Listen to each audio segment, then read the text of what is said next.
te esté afectando, no necesites más peso. No te sientas en peligro, vaya.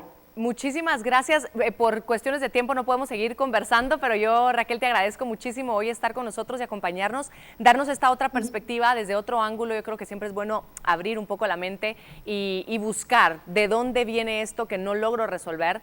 Ya hablábamos con las expertas que lo más común es todo lo que está al centro del extremo de la obesidad mórbida versus la anorexia y la bulimia, ¿cierto? Así que te quiero agradecer mucho porque a todos nos puede dejar algo muy interesante esto. Muchas gracias. Muchas gracias a ti, Raquel. Un beso grande. Bueno, regresamos aquí con ustedes, Fernando, Vanessa, porque es la otra parte que vamos a platicar, qué pasa de lo que no nos enteramos o que creemos que no hay influencia en nosotros. Y quiero empezar a hablarlo con ustedes a través de un caso que tenemos para luego ir desglosando las causas y todos los conflictos que pueden estar detrás del sobrepeso. Vamos a verlo. Soy un hombre de 34 años. Antes de casarme, era de complexión media, como casi todos. Me casé a los 24 años y al poco tiempo mi esposa quedó embarazada. Esta noticia nos sorprendió, pues habíamos planificado tener hijos hasta que nos estabilizáramos económicamente. Esta situación empezó a complicarse debido a que por el embarazo el carácter de mi esposa empezó a ser un poco crítico, algo impaciente y a veces explosivo. En mi caso traté de ser comprensivo, pues la mujer que yo conocí y de la que me enamoré era totalmente distinta y pensé que sería temporal debido al hormonal del embarazo. Lamentablemente, esta situación no cambió al nacer nuestra hija, sino que se estableció como una dinámica natural entre nosotros, donde ya era común las discusiones y los gritos, y ella era la que realmente gritaba siempre. Bueno, gracias por compartirnos este caso. Fernando, voy a arrancar contigo. ¿Qué podemos ver y analizar y señalar del caso de...? Lo que podemos entender aquí, algo que está de una forma ulterior y oculta, es de que a veces también el sobrepeso tiene otras connotaciones, ¿sí? Por ejemplo, puede ser a veces el sobrepeso en base a un vacío, y que después podríamos hablar acerca del conflicto del abandono, cuando hay un movimiento interrumpido a nivel físico o emocional con la madre, en su mayoría, también puede ser del padre, ¿sí? Pero también, sobre todo en este caso de Armando, lo que pudimos ver es el aspecto de que el sobrepeso se convierte simbólicamente en una coraza, ¿sí? ¿Por qué? Porque el cuerpo viene y vas a generar más tejido adiposo, en el sentido de que vas a tener más distancia a la otra persona, y eso va a generar en sí la sensación y la simbología a nivel psicológicamente profundo de que yo estoy resguardado, que yo estoy más protegido. O sea, esa coraza me protege de tus críticas, que no es tan fácil que llegues hasta el centro de mi ser, digamos, ¿no? Sí, por ejemplo, también en caso de niños podemos ver niños obesos así, cuando tienen madres muy absorbentes también. Esa es una coraza que el niño genera también para protegerse y cuidarse. Y también a veces podemos entender de que si no encontramos un trauma, un conflicto en tu vida actual, si empezamos a escarbar un poquito en tu árbol genealógico, en la historia de tus padres, tus abuelos o antepasados, a veces podemos encontrar a un nivel transgeneracional traumas a nivel familiar, por ejemplo, de hambrunas o de carencias, donde hubo tanta hambre que ahora, 3 generaciones después, donde decimos que la primera generación lo vive, la segunda lo siente y la tercera lo repara o lo compensa. Entonces ahora, si hubo hambruna hace 3 generaciones, posiblemente en la tercera o en la cuarta, tengo que ser gordito por la sensación de ya no va a haber. Esto, tengo que guardar. Yo he escuchado de estudios que se han hecho en lugares, si no estoy mal, de Europa, al norte, en donde han visto esto de las generaciones y la hambruna y cómo a través de la epigenética ahora ya se está comprobando que así funciona efectivamente, cómo pasa de generación en generación ciertas situaciones que van más allá de la genética también, o que se van modificando incluso los genes debido a experiencias vividas por las personas. Es apasionante. Vanessa, dentro de todo esto, en el caso y en cualquier otro caso, no específicamente ¿qué creencias, lo voy a poner de esta manera, está detrás de eso que no nos permite adelgazar? Ves que hay muchas personas que dicen, yo hago ejercicio, yo hago dieta y no puedo adelgazar. ¿Qué hay detrás de eso a nivel de creencias? Bueno, Tuti, trataré de generalizar, pero en realidad las creencias tienen que ser mucho a nivel personal. Sin embargo, el factor común es, como dijo Fernando, poner distancia, protegerme, esconderme, poner distancia entre mi agresor y yo, el no ser visto. Y desde el punto de vista de constelaciones familiares, muchas veces tenemos alianzas, tenemos lealtades con sistema familiar. Si en mi Como que ponme un ejemplo para que por ejemplo, entendamos esto de si en mi lealtades. familia, como dijo Fer, hubo hambruna y una tercera generación empieza a ser gordito, es símbolo de que ya no vamos a vivir esa hambruna. Sí, entonces yo me alío con esto para asegurarme que en mi clan, en mi sistema familiar, la hambruna no se repita. Otra cosa también que a nivel cultural en ciertos países, si tú te has dado cuenta, la gordura es símbolo de abundancia, Sí. es símbolo de riqueza. Entonces yo puedo querer perder peso, pero en mis grabaciones, en mis experiencias que yo interpreté emocionalmente, intelectualmente, espiritualmente, generaron creencias que sostienen y que sabotean el que yo pueda alcanzar un peso sano, ¿sí? Entonces, incluso en el caso de un abuso sexual, quiero poner distancia entre mi agresor y yo. Si me escondo, si me engordo, ya no soy atractiva, por lo tanto ya no voy a ser vista como un objeto sexual. Entonces, todas las creencias a través de las experiencias que vivimos generan emociones y a través de esas emociones hacemos interpretaciones y nació la creencia. Pero muchas de las creencias también hemos de recordar que han sido heredadas Claro. genéticamente. Sí. Entonces muchas veces no vivimos la experiencia y decimos, pero si a mí no me pasó esto, no me pasó lo otro, pero resulta que yo ya lo traigo. ¿Qué pasa si el sistema, como dice Fer, me eligió a mí para que yo lo sane? Entonces en mí se manifiesta todo este sistema de creencias para poder ser vistas y ser sanadas. ¿Cómo sabemos si esta situación que hoy estoy viviendo me cuesta bajar de peso o me cuesta subir de peso? Porque es otra, yo he conocido a varias personas que tienen ese problema, viene de otras generaciones. ¿Cómo saber de dónde viene ese asunto, esa parte emocional? En primer lugar, habría que hacer una investigación, una indagación donde empezamos a descartar situaciones físicas, ¿no? Claro. Y después vamos viendo a nivel de psicología si tuviste algún trauma, algún evento que te pudo haber detonado la ansiedad, la depresión, la tristeza o la ira, o ese vacío, ¿no? Si tal vez tuviste un abandono, si tu mamá tal vez no te quería tanto, te querían abortar, o incluso el conflicto del abandono muchas veces viene desde el momento en que te ponen en la incubadora porque pasaste tiempo Sin el aislada de tu contacto madre, de sin tu ese mamá, contacto, claro. eso te afecta, ¿sí? Y cuándo hay que saber qué es tuyo, es cuando ya descartaste todo lo demás y ves que no hay ningún problema en tu vida, tienes que checar a través de árbol genealógico, una constelación, ver de dónde viene ese conflicto.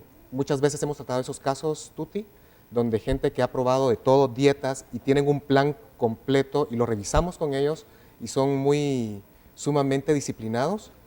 Cuando empezamos a revisar atrás, hubo normalmente hambrunas o hubo abusos sexuales. Gracias, Fernando.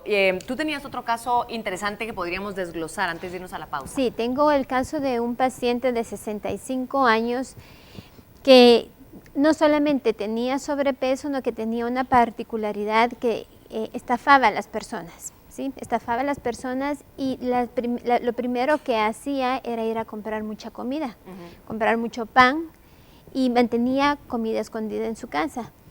Cuando empezamos a hacer una investigación a través de un proceso de terapia, llegamos a un punto de una constelación. Y resulta que este paciente de niño, estamos hablando de sus 5 años, la madre tenía problemas con la bebida. Entonces, en lugar de comprar alimento, compraba licor y le decía al niño que se tomara el licor en lugar de comer. Entonces, en la constelación él se tomaba de la pancita y decía, tengo hambre, y cada vez que él podía, robaba pan en la constelación, sí, robaba y se lo ponía y se lo guardaba.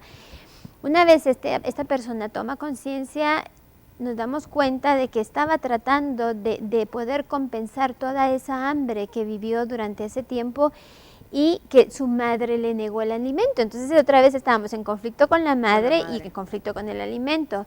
Sin embargo, esto generó una cantidad de creencias de debo de almacenar, debo de esconderlo para que no me lo quiten, no importa si le quito a otros porque otros me quitaron a mí para poder tener yo.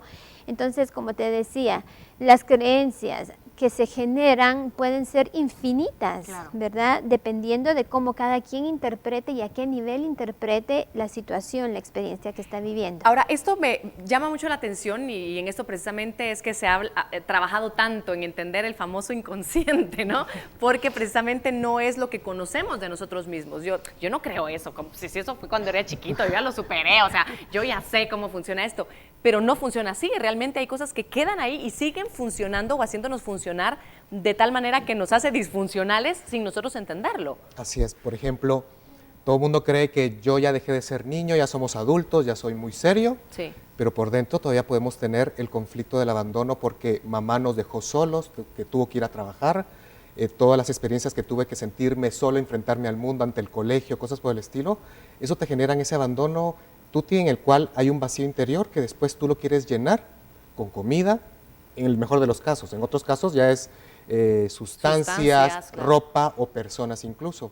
Hay trabajos, por ejemplo, tú lo sabes, en terapia gestalt o en la terapia experiencial, donde si la gente empieza a sentir la sensación de soledad, lo empiezan normalmente a sentir en esta parte de acá. Sí. Y cuando le pedimos que haga un movimiento en el cual quiera llenar algo, se imaginan justamente cuando aparece la comida o los símbolos de la otra persona Claro. y quieren integrarlo, ¿sí? Entonces, aquí nos estamos dando cuenta de que siempre hay heridas y siempre hay conflictos que están irresueltos, pero que todavía nos acompañan tal vez desde que nacimos. Al hacer consciente lo inconsciente empieza a ver una luz al final del camino. Sí. Sí, exacto. Vamos a la pausa comercial rápidamente. Hoy estamos hablando del peso de las emociones y todo lo que podría estar detrás de este tipo de situaciones donde no controlamos nuestro peso. Ya volvemos.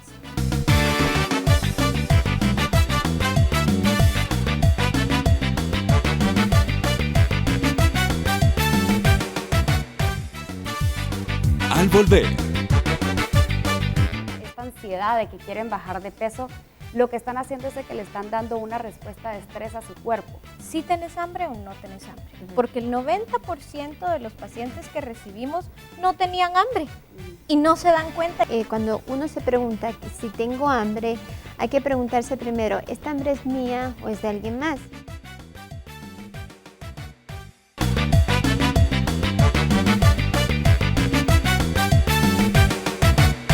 Gracias amigos por estar en sintonía de Un Show con Tuti, hablando del peso de las emociones. Mire cuánto hemos aprendido, cuánto nos desconocemos a nosotros mismos. Eso es real. Lo comentábamos con los panelistas de si alguna vez estudiamos un poquitito de psicología, tal vez en el colegio o algo, y nos explicaron que el consciente y el inconsciente es algo así como un iceberg, y es lo poquito que sale del iceberg sobre la superficie es el consciente, y todo lo que está debajo, esa gran masa que desconocida es el inconsciente. Pues sí, así es. Hay tantas cosas que no sabemos de nosotros mismos, que creemos que están superadas, pero realmente hay algo donde todavía nos conecta, nos dispara y no nos hace funcionar adecuadamente. Hay que conocerlo, hay que atrevernos a hacerlo. Puede ser que contactemos con dolores, puede ser, pero eso también va a hacer que los superemos, que nos enfrentemos, que estemos mejores cada día a todo nivel, no solamente a nivel psicológico, sino ya vimos que indiscutiblemente hay una relación con el cuerpo. Quiero agradecer a quienes se quedan en este último bloque, las chicas. Gracias por todo, Vanessa, María René, Gaby. Hablando quisiera en este último bloque de qué cosas prácticas o qué debemos entender también de lo que estemos haciendo para controlar nuestro peso, por ejemplo. ¿Qué podríamos hacer para ayudarnos a nosotros mismos a que esos esfuerzos para controlar nuestro peso sean más útiles todavía? Voy a empezar contigo, Gaby. Primero, como ver las emociones, ¿verdad? Una emoción que no es nombrada es una emoción que no se puede procesar, que no se puede trabajar. Entonces es importante, aparte de tener una buena alimentación, ejercitarnos, porque también eso es importante, Claro, ¿verdad? claro. No es lo único, pero también influye bastante. Ver las emociones, interiorizar un poco, pero sí poder expresarlas de alguna manera. Encontrar, buscar ayuda o buscar diferentes terapias alternativas, pero algo que pueda hacer que nosotros podamos liberarnos de eso, porque estos son pesos que nosotros tenemos, pesos emocionales, pero que se transfieren a pesos físicos. Increíble, ¿no? De alguna manera es como, el cuerpo es como el espejo de la psiquis o del alma, como lo querramos ver. ¿Qué otra cosa podríamos aportar, María René? Yo creo que antes de saber en el momento en el que vas a comer, si tenés hambre o no tenés hambre. Porque el 90% de los pacientes que recibimos no tenían hambre y no se dan cuenta, y es la alimentación, digamos que el llevarme esto a la boca es automático, no me percaté cuando ya me lo llevé a la boca. Entonces el hacer consciente, preguntarme conscientemente si tengo hambre o no, es una cosa que es importante. Una técnica puede ser escribir qué estás sintiendo en ese momento, en lugar de llevarte algo a la boca, sustituir ciertas comidas